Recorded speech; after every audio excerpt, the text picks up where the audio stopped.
Ang paksiw ay isa sa mga paborito kong ulam mga kajuit, kaya't ngayon nagluto na naman ako ng paksiw na tamban. Yummy!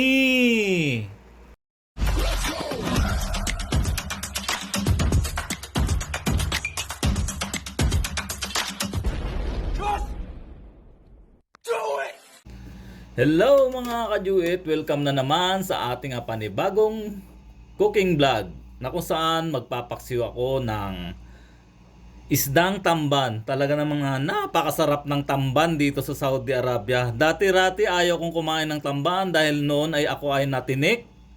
Kaya't ako ay nadalang kumain ng tamban. Ngunit nung natikman ko ang tamban dito sa Saudi Arabia ay talaga namang napakasarap. So, sisimulan na natin ang pagluluto mga kajuit.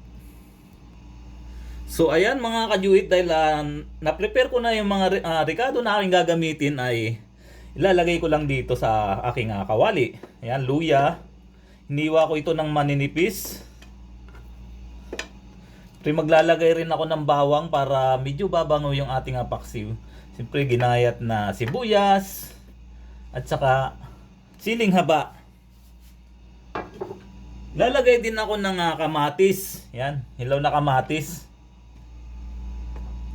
Sasalansan lang natin mga kajuit sa pinakailalim. At saka ako ilalagay itong isdang tamban. Yan, 5 piraso.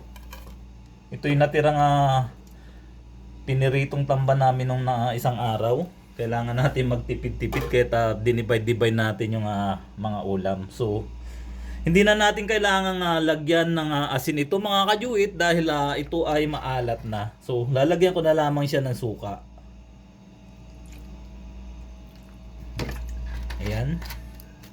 At saka ako, siyempre, iwan na natin yung ating lutuan at saka tatakpan. Ayan mga kajuit, antayin na lang natin hanggang sa ito ay maluto. Hindi ko na rin nilagyan ng tubig ito mga kajuit dahil kalaunan ay magsasabaw din tong isda na to. Ayan.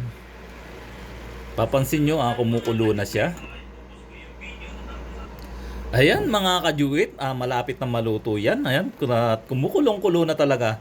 Talagang napakasarap nitong tamban na ito mga kajuit. Mapapansin nyo, ang lalaki ng tamban dito sa Saudi. Kung tutuusin, maliit pa nga ito eh. Yung may mas malaki pa dyan, mas malapad, mas masarap iihaw. So, talagang nakakatakam at napakalasa ng tamban dito sa Saudi mga kajuit. So, tatakpan ko lang ulit mga kajuit para tuluyan na itong maluto. At habang inaantay kong maluto ang paksiw na tamban mga kajuit ay sinabayan ko na rin ng pag-slice ng breast chicken para naman sa susunod na araw ay may iluluto ako. Ibababad ko ito sa soy na may kalamansi at lulutuin kong bistek. Ayan mga kajuit. At ayan mga kajuit, kulong-kulo na yung paksiw ko na pinapaksiw kong isda. So, ayan, dyan, luto na yan. Hindi ko na nilagyan ng asin dahil maalat yung tamban dito. So, ayan mga kajuit. Yummy!